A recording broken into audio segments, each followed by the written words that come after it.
मध्य प्रदेश के छतरपुर जिले के खुजराहो के जवारी मंदिर में भगवान विष्णु की लगभग 7 फुट ऊंची एक मूर्ति है। मूर्ति क्षतिग्रस्त है बहुत समय पहले और उसका सर नहीं है। इसकी वजह से लेकर लोग धरना प्रदर्शन करते हैं, मांग करते हैं और कहते रहे हैं कि इस मूर्ति का पुनर्स्थापन होना चाहिए, प्राण प्रतिष्ठा की एक अनुमति प्रदान की जानी चाहिए ताकि पूजा पाठ हो सके।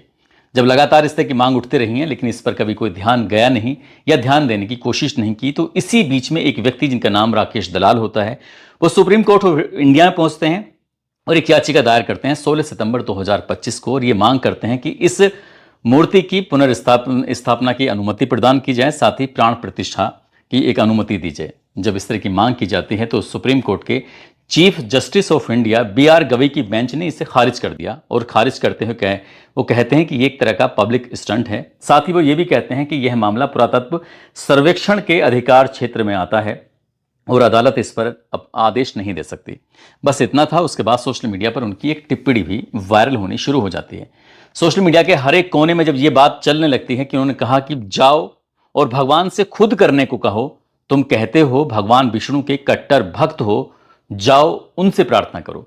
बस कुछ इस तरह का लिखा हुआ था। और उसके बाद फिर जब सोशल मीडिया पर ये लगातार तैरने लगता है तो CJI यानी कि चीफ जस्टिस ऑफ इंडिया उनको भी और उनके परिवार वालों को भी सभी पर ही टिप्पणी करना शुरू कर देते हैं।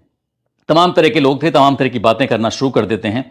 इसके बाद 18 सितंबर 2025 को chief justice of India B.R. Gavai ने अपना एक बयान दिया और बयान में कहा कि मेरी टिप्पणी को गलत तरीके से पेश किया गया है, मैं सभी धर्मों का सम्मान करता हूं। इतना कहा। उसके बाद फिर ये मामला कहीं ना कहीं शांति की ओर चलने लगता है। एक एक दिन करके बीतने लगता है और इस घटना को लगभग 20 दिन बीत जाते हैं। 20 दिन के बाद सुप्रीम कोर्ट ऑफ इंडिया के अंदर एक ऐसी घटना घटती है। इस घटना को ये कहा जाता है कि भारत के इतिहास में इससे पहले कभी ऐसा हुआ नहीं है, या आखिरकार ऐसा कैसे हो गया। आज की इस कहानी के माध्यम से ये जानने की, ये समझने की कोशिश करते हैं कि आखिरकार सुप्रीम कोर्ट ऑफ इंडिया के अंदर ऐसा क्या हुआ जिसकी चर्चा सोशल मीडिया के हर एक जगह पर, हर एक प्लेटफॉर्म पर, प्रिंट मीडिया में और न्यूज चैनल पर हर जगह हो रही है। साथ ही चौक चौराहों पर हर जगह इस घटना की बातचीत हो रही है, चर्चा हो रही है। लेकिन जिनको बोलना चाहिए सही मायने में, वो बिल्कुल खामोश हैं, चुप हैं। आदाब, नमस्कार, सत श्री अकाल। मैं Usman Saifi. Supreme court of India के कोर्ट नंबर 1 में ये 6 अक्टूबर 2025 की बात है। CJI यानी chief justice of India B.R. Gavai और उनके दूसरे जस्टिस विनोद चंदन ये एक केस की सुनवाई कर रहे थे और सुनवाई के दौरान ही किसी मामले की जब बातचीत कर रहे थे, वकील अपना पक्ष रख रहे थे और इसी बीच में ये सुबह 11:35 के आसपास का वक्त रहा होगा। 6 अक्टूबर 2025 की सुबह 11:35 के आसपास एक व्यक्ति जो कि वकील है पेशे से, जिसकी उम्र लगभग 71 साल के आसपास है, नाम उनका राकेश किशोर है। अब 2 चीज़ें बताई जाती हैं। या तो एक तो यह है कि जैसे ये कागज़ हैं, कागज़ के टुकड़ों को मोड़कर एक तरह से एक पूरा बंडल जैसे बना दिया जाता है, और एक तो ये भी चर्चा चल रही है। साथ ही ये भी चर्चा है कि उन्होंने अपना जूता निकाला और जूता निकाल के उसको फेंक के मारा। और जैसे जूता फेंक के मारते हैं तो अदालत का कुछ परिदृश्य कुछ ऐसा होता है कि यहाँ जो, क्योंकि सुप्रीम कोर्ट ऑफ इंडिया के CJI होते हैं, ये इससे बड़ा कोई पद नहीं होता अदालत के अंदर, ये सबसे बड़ा पद होता है। वो बैठे होते हैं, उनकी जो कुर्सियां होती हैं वो सामान्य जो लोग होते हैं उनकी उनसे काफ़ी ऊंचाई पर होती हैं। बीच में लगभग 5 फुट का गैप होता है और उससे 5 मीटर गैप होता है, यानी कि लगभग 15 फुट के आसपास। और उसी में कुछ क्लर्क बैठे होते हैं, कंप्यूटर पर काम करने वाले बैठे होते हैं, और यहीं आसपास में उनकी सुरक्षा भी होती है।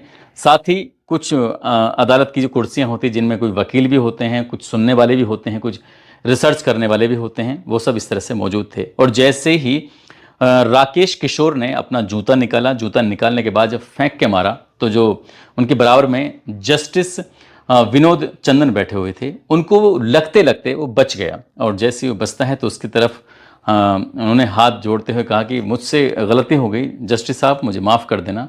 दरअसल मेरा निशाना आप नहीं थे, मेरा निशाना थे चीफ जस्टिस ऑफ इंडिया। जब ये चीफ जस्टिस के बारे में कहा जाता है तो उसके बाद पूरी अदालत में एक तरह से हंगामा खड़ा हो जाता है। उसके बाद फिर जो उनकी सुरक्षा में लगे ऑफिसर होते हैं वो तत्काल प्रभाव से जाते हैं और उस वकील को पकड़ लेते हैं, जिसकी उम्र लगभग 71 साल के आसपास होती है। साल 2011 में उनका सुप्रीम कोर्ट की बार में रजिस्ट्रेशन भी था। लेकिन ये सब अचानक से क्यों हो गया, यही बस सोचने वाली बात थी। और इसी बात को देखते हुए जब उनकी सुरक्षा ने जो सुप्रीम कोर्ट की सुरक्षा में लगी हुई थी, सीजीआई की सुरक्षा में लगे हुए ऑफिसर थे, उन्होंने इस वकील को पकड़ा, राकेश किशोर को। पकड़ने के बाद उसको यहाँ से बाहर लेके परिसर की तरफ जा रहे थे, और जब परिसर की तरफ लेके जा रहे थे तभी ये जोर से एक नारा लगाते हैं, और नारा लगाते हुए वकील कहता है कि सनातन का अपमान नहीं सहेगा हिंदुस्तान। भाई इतना कहना था। इतना कहने के बाद फिर ये तो बाहर चले जाते हैं। इधर जो चीफ जस्टिस ऑफ इंडिया होते हैं BR गवई, वो कहते हैं कि इस पर ध्यान मत दो, हम प्रभावित नहीं हैं और ये बातें मुझे प्रभावित नहीं करती हैं।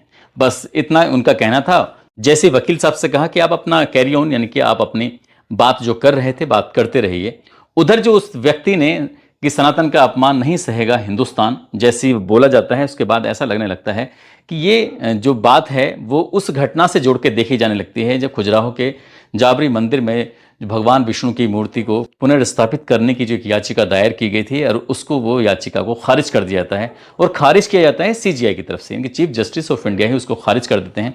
तो इसको उससे जोड़कर देखा जाने लगता है। हालांकि इन याचिकाकर्ता में और जो जूता फेंक के मारने वाला व्यक्ति है उसमें कोई आपस में लिंक नहीं बताया जा रहा है, लेकिन जब ऐसी बात आती है तो ये घटना ट्रेंडिंग होने लगती है, एक्स पर ट्रेंड होती है, सोशल मीडिया के अलग अलग प्लेटफॉर्म पर जाने लगती है। हर कोई इसी घटना को लेकर बात करने लगता है और कहने लगता है कि जो मध्य प्रदेश के छतरपुर के खजुराहो के जवारी मंदिर है, वहां पर जो भगवान विष्णु की मूर्ति है, उस मूर्ति को लेकर ही इस तरह की बातें। हालांकि ये क्लियर नहीं हो पाता है, लेकिन लोगों ने जब इस पर चर्चा करना शुरू कर दिया तो फिर ये बात फिर से सामने आने लगती है कि खजुराहो के 52 मंदिर के बारे में क्या मामला है क्या नहीं।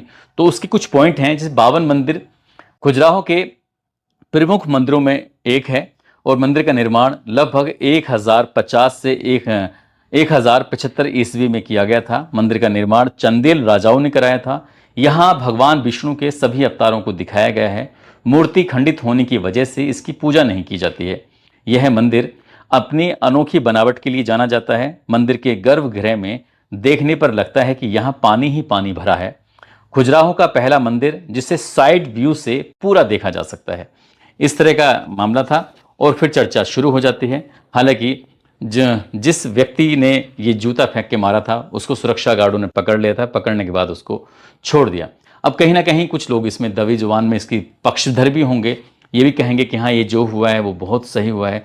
कुछ लोग क्या बड़ी संख्या में इसका विरोध भी कर रहे हैं, लेकिन सही मायने में जिनको विरोध करना चाहिए, सरकार को सीधे सीधे इसमें हस्तक्षेप करना चाहिए था, लेकिन सरकार की तरफ से बहुत देर तक भी इसमें कोई प्रतिक्रिया नहीं आती है। तब सोशल मीडिया पर अलग तरह की बयानबाजी शुरू हो जाती है कि साल 1947 से लेकर भारत के इतिहास में 2025 तक कभी ऐसा नहीं हुआ कि अदालत के इतने बड़े पद पर बैठे हुए, यानी कि इससे बड़ा कोई पद ही नहीं होता चीफ जस्टिस ऑफ इंडिया से, उसके बावजूद भी मुख्य न्यायाधीश पर अगर इस तरह से हमला हुआ है तो फिर और कौन इसमें यहाँ पर सुरक्षित रहेगा। जाहिर सी बात है, सहज ही अंदाजा लगाया जा सकता है। जब इस तरह की बातें होने लगती हैं और बातें होते होते फिर लोगों ने तरह तरह की बातें भी करना शुरू कर दिया। इसी बीच में इस घटना से जोड़कर सोशल मीडिया पर एक और घटना भी चलने लगती है। वो घटना थी उत्तर प्रदेश के रायबरेली की। उत्तर प्रदेश के रायबरेली की ये बात है। दरअसल फतेहपुर का रहने वाला एक व्यक्ति होता है, इसका नाम हरिओम पासवान होता है। हरिओम पासवान अपनी पत्नी पिंकी से मिलने के लिए रायबरेली आ जाता है। वो तारीख थी 2 अक्टूबर 2025 की रात लगभग 9 बजे। वो गदागंज एक थाना लगता है, उसी के पास एक ढाबा है, ढाबे के पास वो खड़ा हुआ था। अचानक ही लोगों की नज़र उस पर पड़ जाती है। करीब 50-60 लोगों ने उस व्यक्ति को, यानी कि जिसका नाम हरिओम होता है, हरिओम को घेर लेते हैं, और लोग उससे बार बार से नाम पूछ रहे थे, तुम्हारा नाम क्या है, कहाँ से हो। तो वो इतने सारे लोगों को लेकर वो व्यक्ति डर जाता है हरिओम।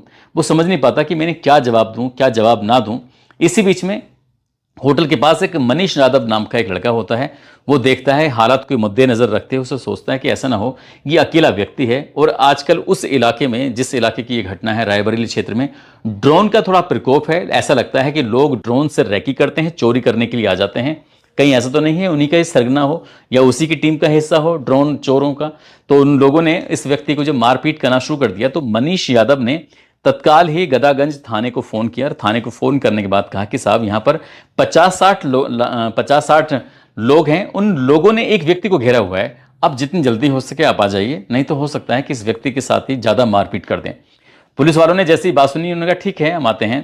थाना प्रभारी ने वादा तो कर दिया, लेकिन वादा करने के बाद भी 45 मिनट का समय बीत जाता है, वो नहीं आते। इसके बाद लोगों ने मारपिटाई करना शुरू कर दिया उस व्यक्ति के साथ, और जैसे ही मारपिटाई करना शुरू किया है तो तभी ढाबा जो मालिक होता है, ढाबा का मालिक और मनीष यादव फिर से 112 नंबर को रात 9:48 के आसपास फ़ोन लगाते हैं और फ़ोन लगाने के बाद कहते हैं कि अब इस तरह से ये घटनास्थल है, गदागंज थाना क्षेत्र में आता है, यहाँ ढाबा है, एक व्यक्ति है जिसको 50-60 लोगों ने घेरा हुआ है, अब आप जल्दी से पुलिस को भेज दीजिए। अगर पुलिस नहीं आई तो हो सकता है कि कोई अप्रिय घटना घट जाए।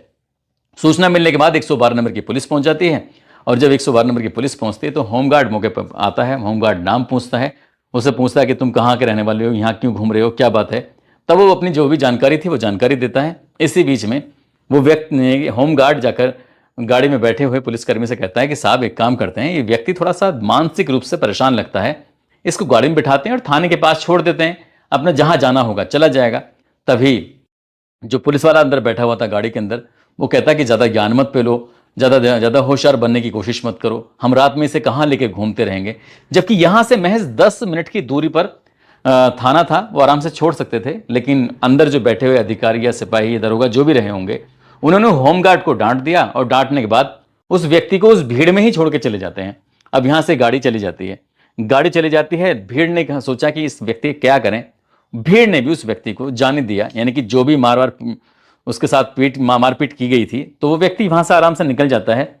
अगला एक गांव पड़ता है, गांव का नाम होता है ईश्वरदासपुर। वो भटकता भटकता उस गांव में पहुंच जाता है और जैसे गांव पहुंचता है तो लोग रात में ड्रोन की वजह से जागे हुए थे और अपने गांव की, अपने घरों की पहरेदारी कर रहे थे। उन्होंने समझा कि ड्रोन के माध्यम से फिर चोरी करने के लिए गांव में व्यक्ति घुसा है और जैसे ही उसने आवाज़ उस व्यक्ति के बारे में आवाज़ लगाना शुरू किया है, उसके बाद में सैकड़ों की संख्या में लोग इकट्ठे हो जाते हैं और जैसे इकट्ठे होते हैं तो उसके साथ वो मारपीट करना शुरू कर देते हैं। मारपीट कुछ इस तरह से की जाती है कि उस व्यक्ति के ऐसा कोई हिस्सा नहीं था जहां उस पर मार नहीं फेरी गई, साथ ही जो उसके प्राइवेट पार्ट था तो उस प्राइवेट पार्ट पर लगातार उस पर हमला किया गया। और हद यह हो जाती है, उस व्यक्ति ने बार बार राहुल गांधी का नाम लिया, तो लोगों ने बजाय उसको माफ़ करने के या उसको जाने देने के, उन्होंने कहा कि ये राहुल का इलाका नहीं है, ये बाबा का क्षेत्र है। अब इस तरह की बातें करने लगते हैं। उसको तब तक मारा जाता है जब तक कि उस व्यक्ति की मौत नहीं हो जाती, यानी कि वो मर जाता है। 2 अक्टूबर की घटना होती है। इसी बीच में कोई छोटी छोटी क्लिप बना लेता है और जो क्लिप होती हैं वो सोशल मीडिया पर वायरल होने लगती हैं।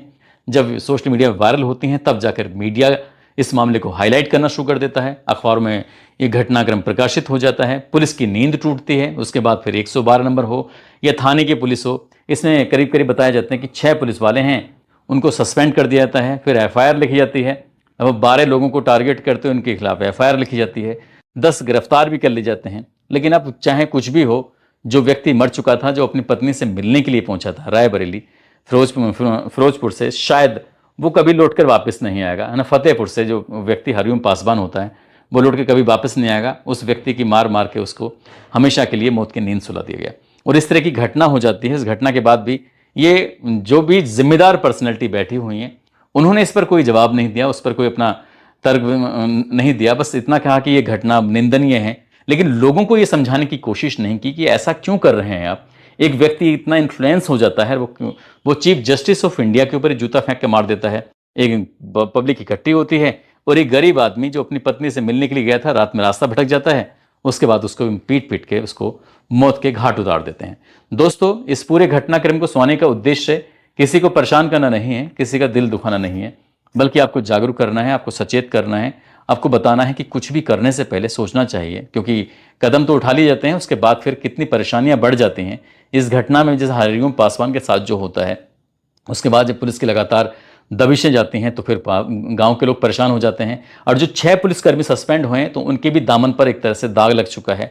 उन्हें भी उनकी लापरवाही के लिए हमेशा याद किया जाएगा। तो ऐसी भी लापरवाही नहीं होनी चाहिए और एकदम से जज्बात में आकर फैसले नहीं लेने चाहिए।